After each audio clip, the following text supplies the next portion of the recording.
야곱이 거기서 밤을 지내고 그 소유 중에서 형 에서를 위하여 예물을 택하니 암염소가 200이요 순염소가 20이요 암양이 200이요 순양이 20이요 전나는 낙타 30과 그 새끼요 암소가 40이요 황소가 10이요 암나귀가 20이요 그 새끼 나귀가 10이라. 그것을 각각 때로 나누어 종들의 손에 맡기고 그의 종에게 이르되 나보다 앞서 건너가서 각대로 거리를 두게 하라. 그가 또 앞선 자에게 명령하여 이르되 내 형 에서가 너를 만나 묻기를 내가 누구의 사람이며 어디로 가느냐 내 앞에 것은 누구의 것이냐 하거든 대답하기를 주의 종 야곱의 것이요 자기 주 에서에게로 보내는 예물이오며 야곱도 우리 뒤에 있나이다 하라. 그 둘째와 셋째와 각대를 따라가는 자에게 명령하여 이르되 너희도 에서를 만나거든 곧 이같이 그에게 말하고 또 너희는 말하기를 주의 종 야곱이 우리 뒤에 있다 하라. 내가 내 앞에 보내는 예물로 형의 감정을 푼 후에 대면하면 형이 혹시 나를 받아주리라. 할렐루야. 거룩한 주일 아침, 행복한 아침 묵상으로 여러분께 인사드립니다. 야곱이 자신의 고향을 갈 것을 결심하고 자신의 집을 세우기 위해서는 두 가지 것으로부터 자유함을 얻어야 했습니다. 첫 번째는 외삼촌 라반으로부터의 자유를 얻어야 했고, 두 번째는 형 에서로부터의 자유함을 얻어야 했습니다. 라반으로부터 자유함은요, 자신의 물리적, 육체적 자유함을 의미한다면, 형 에서로부터의 자유함이라고 한다면 자신의 영적, 정신적 자유함을 의미합니다. 생각해보면 라반으로부터의 자유함은 충분히 그 이유가 있었습니다. 야곱은 라반을 위해 무려 20년간을 일하였고 라반을 번창케 하였습니다. 그럼에도 라반은 야곱을 속이고 품삯을 10번이나 변경하기도 하였던 것이었죠. 그리고 마침내 야곱은 라반으로부터 자유함을 얻게 됩니다.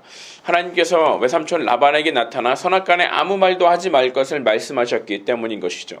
라반은 자신도 모르게 도망나간 야곱에게 분노하지만 하나님께서 라반의 마음을 움직이시고 야곱이 무사히 떠날 수 있도록 도와주신 것이었습니다.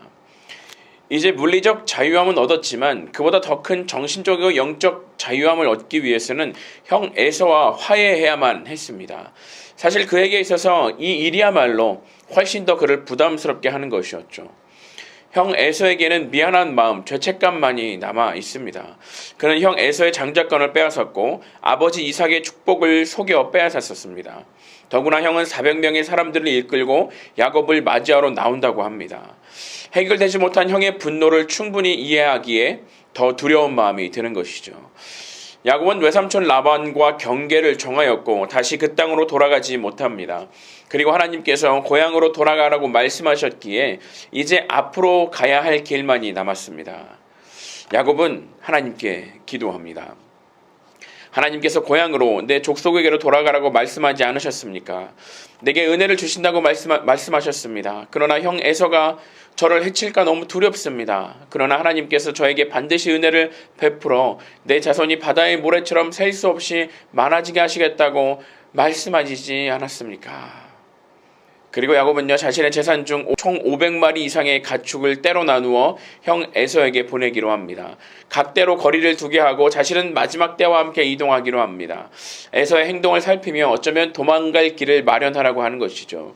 여기서 우리는 야곱의 인간적인 마음을 보게 됩니다. 어쩌면 신앙의 연륜을 가진 자들이라도 겪게 되는 딜레마를 만나게 되는 것이죠. 우리들도 구원받은 하나님의 백성으로서 지금까지 하나님을 경험한 삶을 살아왔음에도 불구하고 인생의 위기 가운데 처하게 될 때 인간적인 것을 의지하고자 하는 마음을 갖게 되는 것이죠. 그런데 야곱이 참 기특한 것이 있습니다. 그것은 이러한 인간적인 마음 가운데서도 자신이 할 수 있는 최선의 것을 행동으로 실천하고 있다는 것입니다. 그가 준비한 가축 500마리는요, 자신에게 있어서도 결코 적은 숫자의 재산이 아닐 것입니다. 야곱은 기도만 하고 아무런 실천 없이 발만 동동 구른 것이 아니라 하나님께서 자신에게 약속하신 말씀을 의지해서 너무 두렵고 떨리지만 자신이 할 수 있는 것을 행하고 있는 것이죠. 때로 우리는 하나님께 열심히 기도하였지만 아무런 실천과 행동 없이 그저 모든 것이 잘 해결되기만을 바라고 있는지도 모릅니다. 그러나 야고보서를 통하여서 야고보가 말하는 것이 무엇이었습니까? 행함이 없는 믿음은 죽은 것이다 라고 강조하였죠. 하나님의 말씀은 우리 삶에서 실제가 되어야 참된 능력이 되는 것입니다. 사랑하는 성도 여러분, 우리가 당하는 위기의 문제는 참 쉽지 않습니다. 두렵고 떨립니다.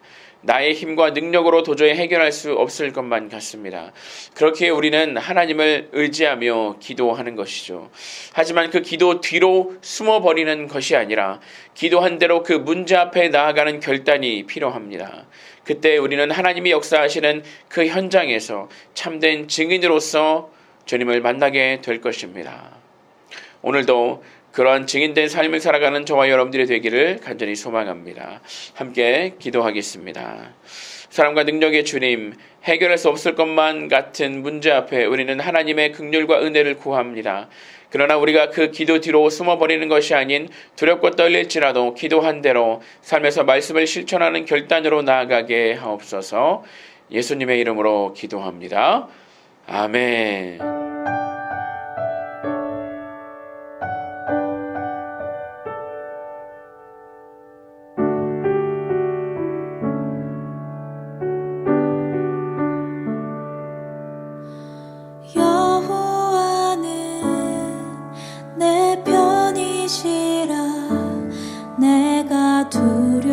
두려워하지 않네. 주는 나의 능력이시요 나의 구원이 되셨도다. 주는 나의 하나님이시라. 내가 주께 감사하리이다. 주는 나의 하나님이시라. 내가 주를 높이리이다.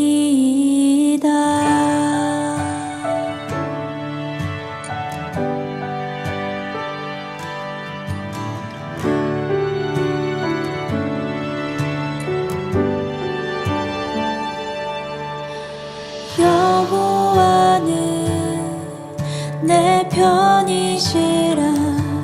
날 사망에서 건지셨네. 주는 나의 찬송이시요 나의 구원이 되셨도다. 주는 나의 하나님이시라. 내가 주께